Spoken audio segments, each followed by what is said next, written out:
if you've studied engineering or if you've studied physics or mathematics or anything like that, Faraday is a name that will probably be familiar to you. Now, these days, Faraday is actually the name that a company in Los Angeles, an EV company, have used to name themselves. Faraday Future is their official name, but problem is with them right now, their future is a little less certain because a prototype EV that they've been designing exploded, and the building that it exploded in is now no longer safe to go back into, and that building was meant to be their headquarters. So yeah, they've kind of just literally self-destructed. Not good.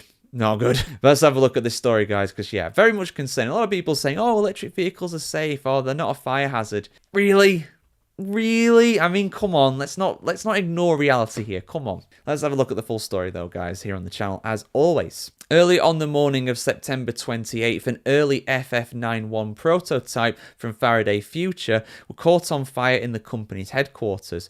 Thankfully, nobody was hurt in the incident, but the building itself has been condemned for demolition because of the damage that's been sustained. The LA Fire Department received a call at 4:37 a.m. in the morning about the blaze and managed to extinguish it within 40 minutes. Sprinklers inside the building helped to slow the fire, but not before the explosion blew out part of the wall.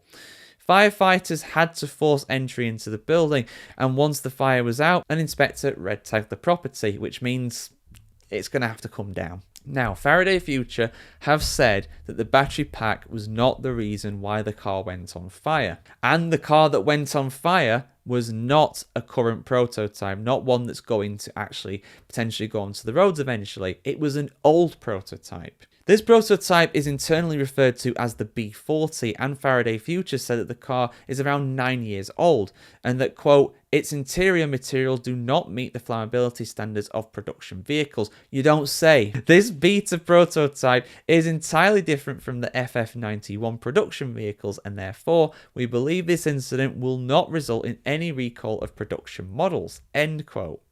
However, the brand will conduct a full investigation to find out the cause of the fire, which has not yet been identified. However, they think it started due to a short circuit in the showroom wiring or a loose connection in the vehicle's 12-volt system. But this is not the first time one of these cars has gone up in flames. Back in 2022, for example, another prototype reportedly caught on fire, though few details have ever been disclosed to the public about the event other than a set of photos, so we don't actually know what caused it. So, yeah, sus, I think is the term, isn't it? Will we find out what officially caused this? Maybe they don't want us to know, given the fact they've not really told us what the other one was 3 years ago. Why would they start now? If you're wanting to get one of those cars, I would very much not advise it looking on this. I mean, I personally would not. But yeah, your thoughts in the comments below, guys. Electric vehicles, are they dangerous? Are they a safety hazard because of their flammability? Are Faraday Future being truthful? Or are they telling lies? I want to hear what you have to say in the comments below as always. Like, share, comment, subscribe as always, guys. And have a fantastic day in the world today. See you soon.